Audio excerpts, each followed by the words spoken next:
حضرت عمر کی لیے آتا ہے کہ حضرت عمر مسلمانوں اور اسلام کے صرف دشمن نہیں تھے، اسٹانچ اینیمی تھے، اور سخت دشمن تھے. تو سارا ان کو مکہ جانتا تھا کہ یہ کیسے انسان ہے اور کیسی شخصیت ہے. تو جب ان خاتون صحابی نے اپنے شوہر سے کہا کہ یہ شخص ایمان لے آئے گا اور بہت جلد ایمان لے آئے گا، تو ان کے شوہر کہتے ہیں انہ لا یسلم حتی یسلم حمار العمر. انہوں نے کہا اس سے پہلے کہ عمر ایمان لائے، عمر کا گدھا ایمان لے آئے گا. کیا مطلب تھی؟ چانسز کوئی نہیں ہے عمر کے ایمان لانے کے. ان کے شوہر نے کہا کہ نہیں، مجھے نہیں لگتا کہ عمر جو ہے وہ ایمان لے کر آئے گا. تو ان کو بالکل بھی کسی طرح کی امید اس لیے نہیں تھی کہ عمر کی ریپوٹیشن جو تھی مکہ کے اندر وہ بہت زیادہ مسلمانوں کی دشمنی والی ریپوٹیشن تھی. اس بیسس کے اوپر ان کے شوہر نے یہ بات کہی، اور اس کے باوجود ان عورتوں نے یہ چیز محسوس کی تھی کہ نہیں، عمر جو ہیں یہ بہت جلدی ایمان لے آئیں گے. اس کے بعد پھر تاریخ میں وہ واقعہ آتا ہے جو حضرت عمر کے اسلام قبول کرنے کا ہے. حضرت عمر کا اسلام قبول کرنے کا واقعہ جو ہے وہ انیشیٹ کہاں سے ہوا؟ حضرت عمر کی ایج 27 سال کی تھی جس وقت رسول اللہ صلی اللہ علیہ وسلم نے نبوت کا اعلان کیا. جب نبوت کا اعلان کیا تھا رسول اللہ نے تو آپ کی عمر کیا تھی؟ 40. تو کتنا ڈفرنس ہو گیا حضرت عمر میں اور رسول اللہ میں؟ 13 ایئرس کا. حضرت عمر 13 سال چھوٹے تھے رسول اللہ صلی اللہ علیہ وسلم سے. یعنی جب اللہ کے رسول نے دعوت پیش کی تو حضرت عمر بہت انرجیٹک تھے، نوجوان تھے، اور اس عمر کے اندر انسان کی خواہشات اور نفس جو ہے وہ بہت زیادہ اس کے اوپر حاوی ہوتا ہے. حضرت عمر بھی اسی چیز کے اندر تھے. حضرت عمر نے اسلام لانے کے بعد خود اپنی ہسٹری جو بتائی وہ یہ بتایا کرتے تھے کہ وہ بتوں کی پوجا کیا کرتے تھے، بتوں کی عبادت کیا کرتے تھے. اور عمر کہتے ہیں کہ میری زندگی میں 2 ہی فیوریٹ کام تھے اسلام لانے سے پہلے.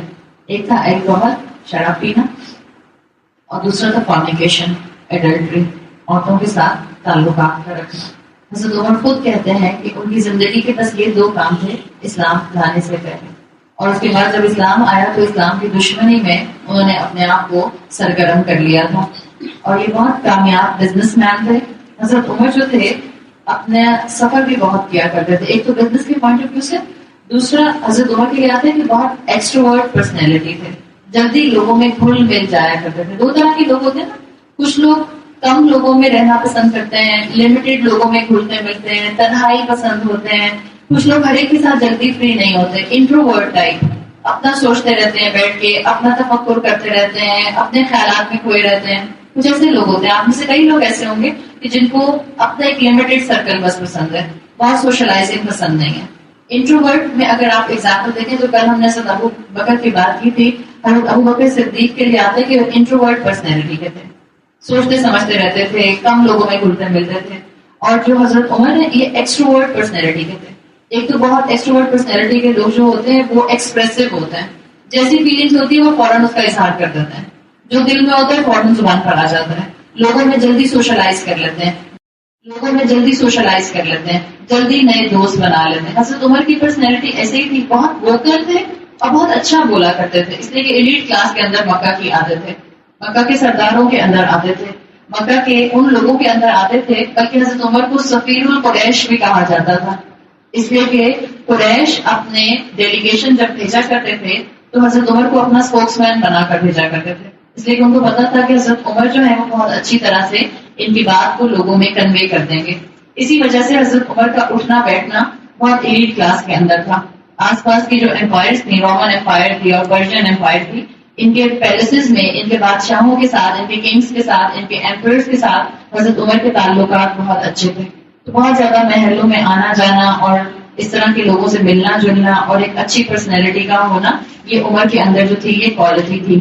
پھر حضرت عمر کے لیے آتے ہیں کہ حضرت عمر قریش کے فلیگ بیرر تھے، جھنڈا اٹھانے والے تھے. جھنڈا اسی کے ہاتھ میں دیا جاتا تھا قبیلے کا جو سب سے زیادہ طاقتور ہوتا تھا، جو سب سے زیادہ اچھی پرسنالٹی کا مالک ہوتا تھا، اسٹرانگ پرسنالٹی کا. تو حضرت عمر کا یہی معاملہ تھا.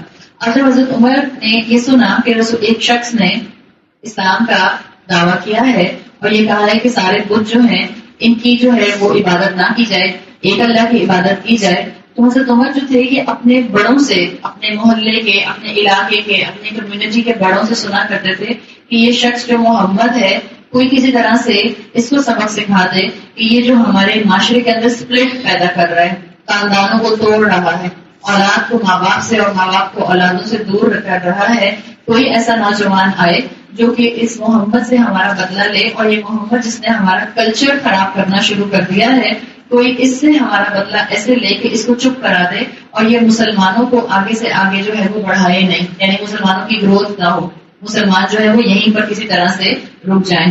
تو یہ آپس میں باتیں کیا کرتے تھے، اور جب نوجوان پھر اکٹھے بیٹھا کرتے تھے، جیسے دوست آپس میں ہینگ آؤٹ کرتے، تو جب دوست ہینگ آؤٹ کیا کرتے تھے تو وہ آپس میں ڈسکس کیا کرتے تھے کہ بھائی کون ہے جو اپنے بڑوں کی بات مان کر جو ہے وہ محمد سے بدلہ لے گا اور نعوذ باللہ محمد کا جو ہے وہ معاملہ ختم کرے گا، تاکہ یہ ہمارے معاشرے کے اندر جو خاندان بٹنا شروع ہو گئے ہیں یہ چیز ختم ہو جائے۔ اور یہ آپس میں ڈسکس کیا کرتے تھے۔ علماء کہتے ہیں کہ ہمارے باپ دادا جو اتنے عرصے سے ہمیں چیزیں بتاتے چلے آ رہے ہیں، آج محمد نے ان سب کو نگیٹ کرنا شروع کر دیا ہے، اور یہ بالکل وہی سین ہے جو آج آپ کو اپنے معاشرے اور اپنے خاندانوں میں ملتا ہے۔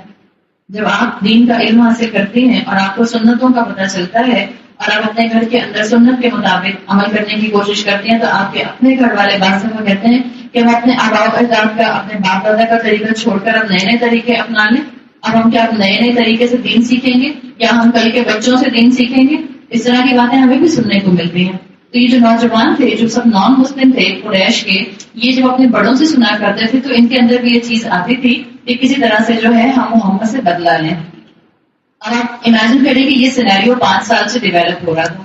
ہوا یہ کہ 6 سال، جس سال حضرت عمر ایمان لائے ہیں، اس سال ایک دفعہ آپ صلی اللہ علیہ وسلم حرم کے قریب نماز پڑھ رہے تھے۔ جب آپ نماز پڑھ رہے تھے تو ابو جہل وہاں سے گزرا۔ ابو جہل نے ایک اسٹک سے رسول اللہ صلی اللہ علیہ وسلم کو ہلکا سا ہٹ کیا، تو رسول اللہ کو تکلیف بھی ہوئی، اور پھر نماز پڑھنے کے بعد اس نے رسول اللہ صلی اللہ علیہ وسلم کو برا بھلا بھی کہا۔ رسول اللہ کو اس سے مارنے سے ضرب میں تکلیف بھی ہوئی تھی، جو ضرب لگی تھی، اور آپ کو یقیناً برا بھلا بھی لگا تھا۔ اب جو اس وقت حرم آپ اور میں دیکھتے ہیں وہ تو ایک باؤنڈری کے اندر آ گیا نا، خانہ کعبہ۔ جب رسول اللہ صلی اللہ علیہ وسلم کا دور تھا تو ایک کھلا میدان سا ہوتا تھا، وہیں آس پاس دکانیں بھی تھیں، مارکیٹ پلیس بھی تھی، وہیں لوگ بیٹھا کرتے تھے، وہیں لوگ آپس میں جو ہے وہ گروپس بنا کر آپس میں ڈسکشنز کیا کرتے تھے، بزنس ڈیلنگز کیا کرتے تھے۔ تو جب ابو جہل نے یہ کیا رسول اللہ صلی اللہ علیہ وسلم کے ساتھ، تو اور لوگوں نے بھی دیکھا۔ اب جب آپ کے چچا تھے حضرت حمزہ عبد المطلب، جب حضرت حمزہ واپس آئے مکہ، حضرت حمزہ جو تھے رسول اللہ کے چچا، یہ بہت زیادہ شکار کیا کرتے تھے، اور یہ کئی مہینوں کے لیے شکار پر چلے جایا کرتے تھے۔ حضرت حمزہ کی پرسنالٹی بھی بڑی اسٹرانگ پرسنالٹی تھی، اور حضرت حمزہ جو تھے وہ رسول اللہ سے بہت محبت کرتے تھے۔ تو حضرت حمزہ کے لیے آتا ہے کہ حضرت حمزہ جب اپنے گھومنے پھرنے سے واپس آئے، اپنے شکار سے واپس آئے، تو ان کو کسی نے مکہ میں سے بتایا کہ تمہارے بھتیجے کو ابو جہل نے مارا بھی اور وربلی پرسیکیوٹ بھی کیا ہے، برا بھلا بھی کہا ہے۔ حضرت حمزہ کو بہت غصہ آیا۔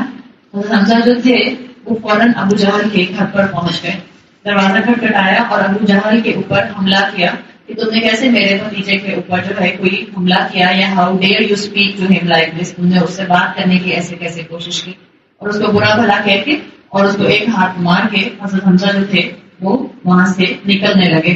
تو ابو جہل نے کوئی بات کی کہ تمہارا جو بھتیجا ہے وہ ایسی باتیں کر رہا ہے جس سے ہمارے معاشرے کے اندر جو ہے وہ لوگوں میں لڑائیاں اور جھگڑے پیدا ہو رہے ہیں۔ حضرت حمزہ کو اب تک نہیں معلوم تھا کہ رسول اللہ کیا پیغام دے رہے ہیں، اس لیے آپ کو بتایا کہ وہ ٹریولنگ اتنی کرتے تھے کہ وہ زیادہ تر شہر میں ہوتے ہی نہیں تھے۔ جب ابو جہل نے یہ بات کہی کہ تمہارا بھتیجا اس طرح سے مکہ میں یہ کام کرتا پھر رہا ہے کہ جس کی وجہ سے قریش آپس میں جھگڑنے لگ گئے ہیں اور لڑائیاں ہونے لگ گئی ہیں، تو حضرت حمزہ نے کہا کہ میں بھی اپنے بھتیجے کو فالو کرتا ہوں، جو وہ کہتا ہے میں اس کی بات مانتا ہوں۔ یہ پہلا ڈیکلیریشن تھا حضرت حمزہ کا کہ یہ بتانا کہ وہ شاید مسلمان ہیں، حالانکہ وہ انٹینشنلی مسلمان تھے نہیں، نہ انہوں نے کلمہ پڑھا ہوا تھا، لیکن اسکالرز کہتے ہیں کہ جب انہوں نے یہ کہا کہ میں بھی اس کو فالو کرتا ہوں جو میرا بھتیجا کہتا ہے، اور میں بھی اس کو مانتا ہوں جو وہ کہتا ہے، تو یہ ان کا اوپن ڈیکلیریشن تھا جو مکہ والوں کے سامنے پہلی دفعہ آیا، ورنہ اس سے پہلے مکہ والے ان کو نان مسلم ہی سمجھتے تھے، اور یہ نان مسلم ہی تھے، انہوں نے اب تک آفیشلی اسلام قبول نہیں کیا تھا۔ تو جب ابو جہل کو اس طرح سے یہ بات سننی پڑی، اور ابو جہل جو تھے اچھا اس نے یہ سنا کہ حمزہ جو ہیں وہ بھی یہ کہہ رہے ہیں کہ میں محمد کی بات مانتا ہوں، تو ابو جہل تو بہت ہی حیران ہوا۔ باہر حضرت حمزہ کے لیے تو یہ آتا ہے کہ یہ ان کا جذبات میں رسول اللہ کو سپورٹ کرنا ان کا ایمان لانے کا باعث بن گیا۔ حضرت حمزہ اسی پوائنٹ سے مسلمان ہو گئے تھے اور رسول اللہ صلی اللہ علیہ وسلم کے پاس آ کر پھر انہوں نے تفصیل سے بات کی کہ آپ کیا پیغام دے رہے ہیں، اور پھر انہوں نے اللہ کے رسول کے ہاتھ پر جو تھی بیعت کی اور کلمہ پڑھ لیا، شہادت جو تھی وہ اڈاپٹ کر لی۔ ادھر ابو جہل کو برا بلا کہہ کے حضرت حمزہ گئے تھے۔ حضرت حمزہ ابو جہل اور حضرت عمر یہ دونوں آپس میں ریلیٹو تھے، معلوم یہ بات آپ کو؟ حضرت عمر اور ابو جہل دونوں آپس میں ریلیٹو تھے۔ کیا ریلیشن ہے؟ حضرت عمر کی والدہ ابو جہل کی بہن تھی، تو ابو جہل کون ہوا؟ حضرت عمر کا ماموں۔ ابو جہل جو تھا وہ حضرت عمر کا ماموں تھا، اس لیے کہ دونوں جو ان کی والدہ تھی اور ابو جہل تھے یہ دونوں بھائی بہن تھے۔ اب جب حضرت عمر کو پتا چلا کہ میرے انکل کو، میرے ماموں کو اس طرح سے جو ہے وہ حضرت حمزہ نے ہرٹ کیا ہے، ان کو تکلیف دی ہے، ان کے گھر پر آ کر جو ہے وہ ان کو برا بلا کہا ہے اور ان کے اوپر ہاتھ اٹھایا ہے، تو یہ بہت اپسیٹ ہوئے اور ان کو پتا چلا کہ کس طرح سے حضرت عمر جو ہیں انہوں نے سوچا کہ یہ کیا وجہ بنی جس کی وجہ سے ابو جہل کے ساتھ یہ معاملہ حضرت حمزہ نے کیا۔ تو حضرت حمزہ کی یہ بات ان کو پتا چلی کہ یہ رسول اللہ بیچ میں جو تھے وہ وجہ تھے جس کی وجہ سے ابو جہل کے ساتھ حضرت حمزہ نے غصہ کیا۔ حضرت عمر بہت اپسیٹ ہوئے اور بہت غصہ ہوئے۔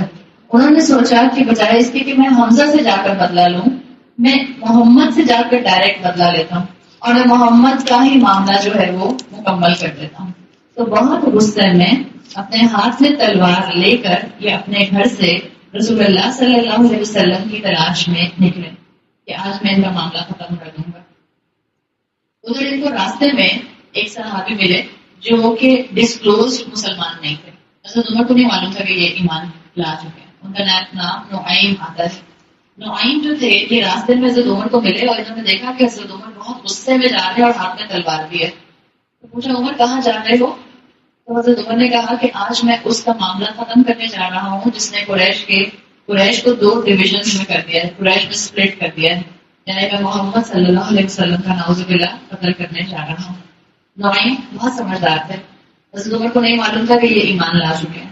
نعیم نے کہا کہ ٹھیک ہے تم رسول اللہ کے پاس چلے جانا، لیکن یہ میٹر تمہاری فیملی تک پہنچ چکا ہے، تمہاری بہن ایمان لا چکی ہے، تو پہلے میرا خیال ہے تم اپنے گھر والوں سے نپٹ لو اور جا کر اپنے گھر والوں سے پہلے معاملہ کلیئر کرو کہ وہ محمد پر کیسے ایمان لے کر آتے۔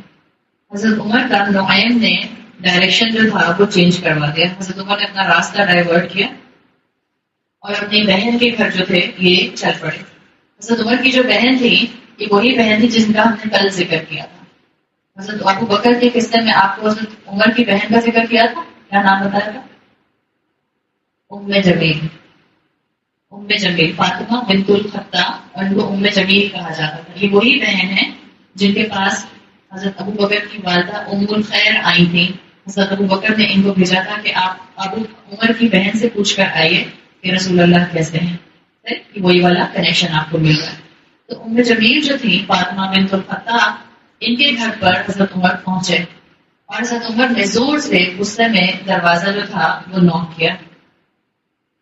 اچھا، یہ جو معاملہ تھا کہ حضرت عمر جو تھے یہ غصے میں یہاں تک پہنچے اور انہوں نے معاملہ جو تھا وہ نوک کیا۔ یہ ساری سچویشن سے پہلے ایک چیز ذہن میں رکھیں، کیا رسول اللہ صلی اللہ علیہ وسلم حضرت عمر کی اسٹرینتھ جانتے تھے نا؟ اس لیے کہ حضرت عمر کی اسٹرینتھ بہت آبویس تھی، معاشرے کے اندر بہت پرومیننٹ فگر تھی۔ آپ صلی اللہ علیہ وسلم نے دعا کی تھی اللہ سے کہ اللہ 2 عمر میں سے ایک عمر کو اسلام کا ساتھی بنا دے۔ اللہم اعز الاسلام بأحد عمرین، اللہ 2 عمر میں سے ایک عمر کو اسلام کو طاقت دینے والا بنا دے۔ ایک عمر بن خطاب تھے اور ایک ہے عمر بن حشام، ابو جہل جن کا نام آتا ہے۔ لیکن اللہ کے رسول کہتے ہیں کہ میرا انکلینیشن اور میری خواہش عمر بن خطاب کی طرف تھی کہ اللہ عمر بن خطاب کو اسلام کو عزت دینے والا، اسلام کو طاقت دینے والا بنا دے، اور اللہ تعالیٰ نے اپنے محبوب کی اس خواہش کے مطابق حضرت عمر ہی کو اس چیز کے لیے چنا، ہم جانتے ہیں۔ تو حضرت عمر جو تھے یہ اپنی بہن فاطمہ کے گھر جو تھے ام جمیل کے گھر آئے اور انہوں نے دروازہ نوک کیا۔ جب انہوں نے دروازہ نوک کیا تو ان کی بہن اور ان کے بہنوئی جو تھے وہ پہچان گئے کہ عمر آئے ہیں۔ اس وقت یہ لوگ گھر میں 3 لوگ موجود تھے، ایک ام جمیل تھی فاطمہ بنت الخطاب، ان کے شوہر تھے سعید ابن زبیر، اور ایک اور صحابی تھے خباب ابن ارد۔ یہ 3 لوگ اس وقت گھر میں موجود تھے۔ خباب ابن ارد یہ دونوں میاں بیوی مسلمان ہو چکے تھے، فاطمہ بنت الخطاب اور سعید ابن زبیر۔ حضرت عمر کی بہن اور بہنوئی دونوں ایمان لا چکے تھے، اور خباب ابن ارد اس وقت ایک ٹیچر بن کے، استاد بن کے ان کے پاس آئے ہوئے تھے، اور یہ پارچمنٹ لے کر آئے ہوئے تھے قرآن کے، جیسے قرآن کسی چیز پر لکھا ہوا تھا۔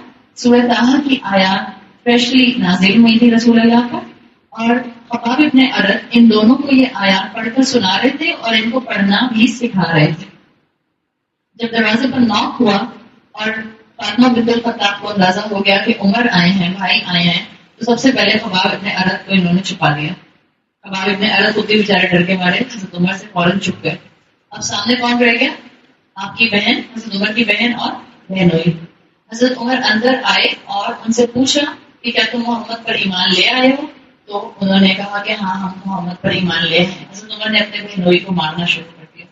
اور آپ امیجن کریں نا، ایک لمبا ٹال آدمی، مور دین 6 feet، اور براڈ اس کا اسٹریچر، اور وہ جو ہے وہ ایک بندے کو مارنا شروع کر دے، اور وہ بندہ بھی وہ جو بہن کا اپنا ہی شوہر ہے۔